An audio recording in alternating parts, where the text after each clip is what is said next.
کسی گاؤں میں ایک لڑکا اور لڑکی آپس میں بہت محبت کیا کرتے تھے۔ وہ دونوں شادی کرنا چاہتے تھے۔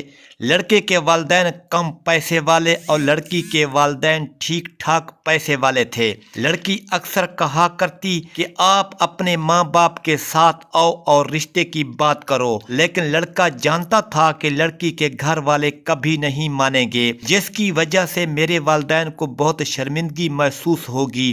انہی مسئلوں میں کافی وقت بیت رہا تھا کہ ایک دن لڑکی نے صاف صاف کہہ دیا کہ اگر وہ کچھ دنوں میں اپنے ماں باپ کو رشتہ مانگنے نہیں بھیجے گا تو آئندہ کبھی میری شکل تک نہیں دیکھ سکے گا۔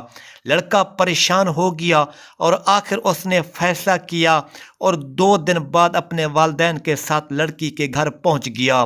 حال احوال کے بعد لڑکے کے ماں باپ نے جب رشتے کی بات کی تو لڑکی کے والد نے ٹال مٹول کرنا شروع کر دیا اور ساتھ ہی اس نے عجیب و غریب شرط رکھتے ہوئے کہا کہ میں اس شادی پر راضی ہوں، لیکن میری شرط یہ ہے۔ شرط کا نام سن کر لڑکا سمجھ گیا کہ اب یہ ایسی شرط رکھے گا جو پوری کرنا ہمارے بس کی بات نہیں۔ لڑکی کے والد نے کہا کہ گاؤں میں جو پانی کی نہر بہہ رہی ہے، اگر اس میں پانی کی جگہ خالص دودھ بہنے لگے تو اس دن بیاہ کر لے جانا۔ یہ شرط سن کر وہ سمجھ گئے کہ ایسے تو ہو ہی نہیں سکتا، بھلا یہ بھی کوئی شرط ہوئی۔ خیر، وقت گزرتا گیا اور لڑکے کے دل میں شادی کا ارمان جگنے لگے، لیکن وہ اس شرط کی وجہ سے پریشان تھا کہ ایک دن لڑکے کے والدین شادی مانگنے لڑکی کے گھر پہنچے تو لڑکی والے پہلے اپنی شرط کو پورا کرنے کی بات کرتے رہے۔ پورے گاؤں میں یہ شرط والی بات پھیل گئی اور دور دور تک لوگ اس بارے میں بات کرنے لگے۔ کسی نے کہا کہ اگر آس پاس کے سب گاؤں کی بھینسوں کا دودھ بھی جمع کر لیا جائے تب بھی ایسا ممکن نہیں۔ لڑکے والوں نے بہت سوچ بچار کی، بہت دماغ لڑایا، لیکن اس شرط کا کوئی حل نہ نکلا۔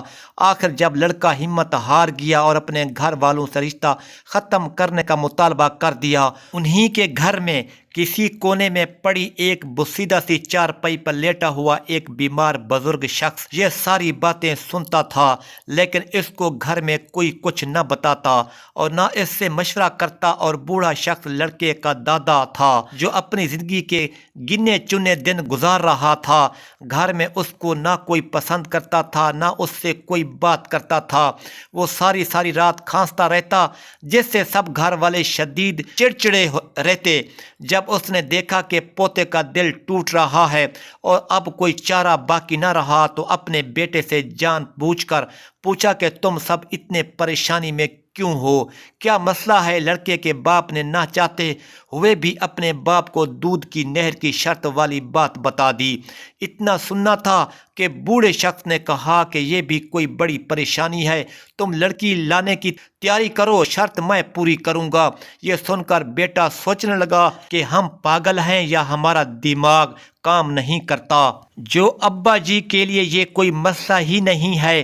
بوڑھے نے کہا کہ مجھے معلوم ہے بیٹا کہ میری ہڈیوں میں پہلے جیسی طاقت نہیں رہی، نہ میری یہاں کوئی حیثیت باقی ہے، لیکن اس گھر میں جتنے بھی لوگ موجود ہیں وہ سب میرے بچے ہیں اور میں اپنے بچوں کے لیے چھوٹے چھوٹے مسئلے حل کرنا اچھی طرح جانتا ہوں۔ اب جاؤ اور شادی کا انتظام کرو، شرط پوری کرنا میری ذمہ داری ہے۔ اتنے لمبے عرصے بعد لڑکے کے والد نے اپنے باپ کی آنکھوں میں دیکھا تھا۔ باپ کی بوڑھی آنکھوں میں وہی پیار تھا جو بچپن سے دیکھتا آیا تھا۔ جب کوئی بھی چیز چاہیے ہوتی تھی تو باپ سے بس ایک بار مانگتا اور مل جایا کرتی تھی۔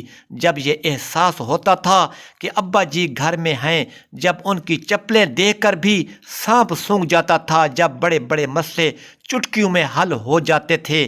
ابھی انہیں خیالوں میں تھا کہ باپ نے کھانستے ہوئے چارپائی سے اٹھنا چاہا تو کافی سالوں بعد ایک دم بے ساختہ ہو کر بیٹے نے سہارا دیا۔ باپ نے کہا کہ جاؤ اور شادی کی تیاری کرو، گاؤں کے ہر گھر میں دعوت نامہ بھجواؤ اور لڑکی کے گھر ایک آدمی کو پیغام دے کر بھیجو کہ ہمیں آپ کی شرط منظور ہے اور ہماری طرف سے پورا گاؤں شادی میں شرکت کرے گا، کھانے کا انتظام تمہاری ذمہ داری ہے۔